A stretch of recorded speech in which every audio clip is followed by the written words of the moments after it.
Hi hello అందరికీ welcome to one more blog today ఈరోజు మనం నేర్చుకోబోయే సబ్జెక్ట్ ఏంటంటే unable to process with APS transaction since current location is not with in defined range. అంటే device connect ఉండి GPS device connect అయినా కానీ మనకి APS transaction location కొడుతుంటే లొకేషన్లో జీపీఎస్ లొకేషన్లో లాంగిట్యూడ్ లాటిట్యూడ్ వచ్చిన తర్వాత కూడా unable to proceed with APS transaction since current location is not within defined range అని చూస్తుంది కదా. దీన్ని ఎలా రిజాల్వ్ చేసుకోవాలో ఈ వీడియోలో నేర్చుకుందాము. నేర్చుకోవే ముందు నాదొక చిన్న రిక్వెస్ట్, నా ఛానల్ ఎన్విఎస్ తెలుగు టెక్ ఛానల్ని సబ్స్క్రైబ్ చేసుకోండి, లైక్ చేయండి అండ్ షేర్ చేయండి. సో టైం వేస్ట్ చేయకుండా మనం వీడియోలోకి వెళ్దాము. ఏదైతే మనం ఈ ప్రాసెస్ చేస్తున్నామో ప్రాసెస్కి ముందు మనము ఆ జీపీఎస్ డివైస్ను మన సిస్టమ్కి కనెక్ట్ చేయాలి. కనెక్ట్ చేస్తే మనకు పవర్ లైట్ అనేది కంటిన్యూగా వస్తుంది. సో పవర్ లైట్ కంటిన్యూగా రాగానే మనకు సిగ్నల్ అంటే జీపీఎస్ మనకు కనెక్ట్ కాగానే సిగ్నల్ లైట్ కూడా రావాలన్నమాట. ఈ ప్రాసెస్లో ఉన్నప్పుడే మనకు డివైస్ అనేది లాంగిట్యూడ్ లాటిట్యూడ్ అనేది మనకి ఇవ్వడం జరుగుతుంది. సో ఇది ఫస్ట్ కనెక్ట్ చేసుకుని సిగ్నల్ వచ్చిన తర్వాతనే మనం ప్రాసెస్ అనేది సిస్టంలో స్టార్ట్ చేయాలి.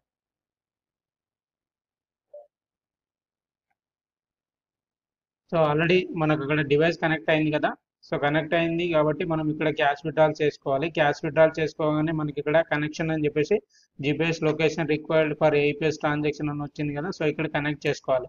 సో కనెక్ట్ చేసుకోగానే మనకి ఇక్కడ చూపిస్తుంది యూఎస్బి సీరియల్ నెంబర్ అని చెప్పేసి. సో ఇక్కడ యూఎస్బి సీరియల్ సెలెక్ట్ చేసుకొని కనెక్ట్ చేసుకోవాలి. కనెక్ట్ చేసుకోగానే మనకి ఇక్కడ కనెక్ట్ అవబోతుంది. అండ్ గెట్ లొకేషన్ కొట్టగానే మనకి ఏమవుతుందంటే మనకి ఇక్కడ ఏదైతే లాంగిట్యూడ్ లాటిట్యూడ్ వస్తుందో లాటిట్యూడ్ అనేది మనకి ఇక్కడ సక్సెస్ఫుల్గా చూపిస్తుంది అనమాట. చూపించిన తర్వాత మనకి ఇక్కడ ఓకే ప్రెస్ చేసుకోవాలి. ఇఫ్ కేస్ ఇక్కడ మీకు ఏమైనా ప్రాబ్లం వచ్చింది అనుకోండి, అంటే ఈ ప్రాబ్లం ఏమైనా వచ్చింది అనుకోండి, unable to proceed with APS transaction అని చెప్పేసి ఈ ప్రాబ్లం ఏమైనా వచ్చింది అనుకుంటే కనుక మనం ఏం చేయాలంటే ఏదైతే ఎస్బీఐ అదర్ సర్వీసెస్ ఉందో ఎస్బీఐ అదర్ సర్వీసెస్లో అప్డేట్ సిఎస్పి డీటెయిల్స్ ఉంది కదా. సో అప్డేట్ సిఎస్పి డీటెయిల్స్లో క్లిక్ చేసుకోవాలి.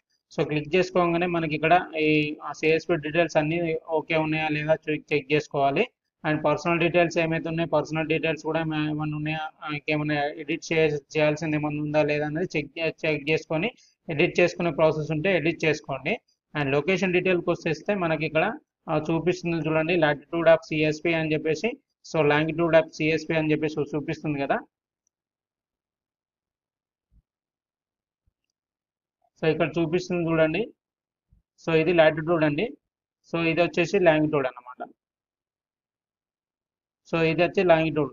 సో ఇది చూపిస్తుంది కదా. ఈ రెండు అనేది మనం ఇక్కడ ఎగ్జాక్ట్ మ్యాచ్ అవుతున్నాయో లేవో చెక్ చేసుకోవాలి.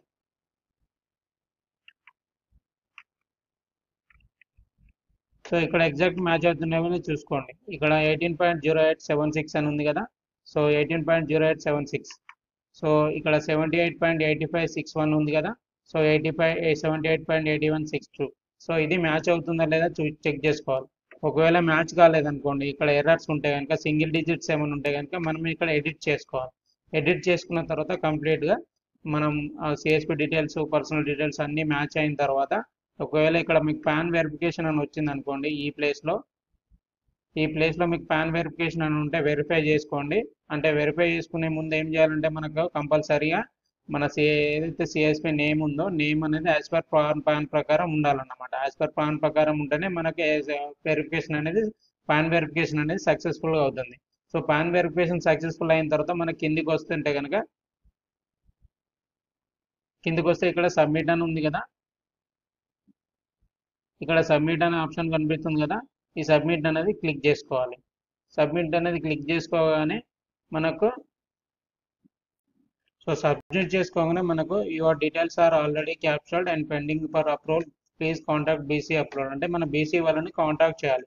సార్ ఇది మన PAN card verification plus latitude longitude అనేది అప్డేట్ చేసుకున్నాను, సో నాది అది అప్రోచ్ చేయండి అని చెప్పేసి మనం రిక్వెస్ట్ పెట్టుకోవాలన్నమాట.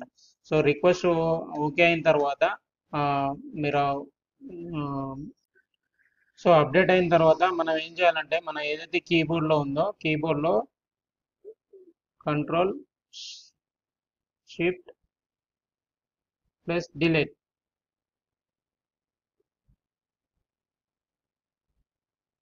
కంట్రోల్ ప్లస్ షిఫ్ట్ డిలీట్ చేసుకోవాలన్నమాట.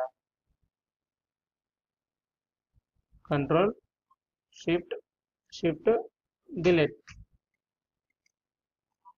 డిలీట్ చేసుకోవాలి. సో డిలీట్ చేసుకోగానే మనకు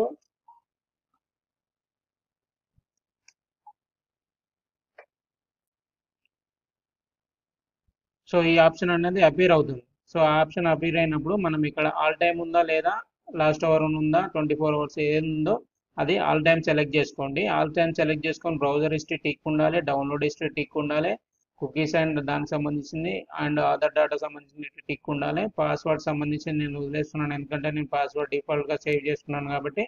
సో మీకు రిక్వైర్డ్ అయితే పాస్వర్డ్ టిక్ చేసుకోండి. టిక్ చేసుకుంటే అన్ని ఎర్రర్స్ పాస్వర్డ్స్ ఏవైతే ఉన్నాయో అవి వెళ్ళిపోతాయి అన్నమాట.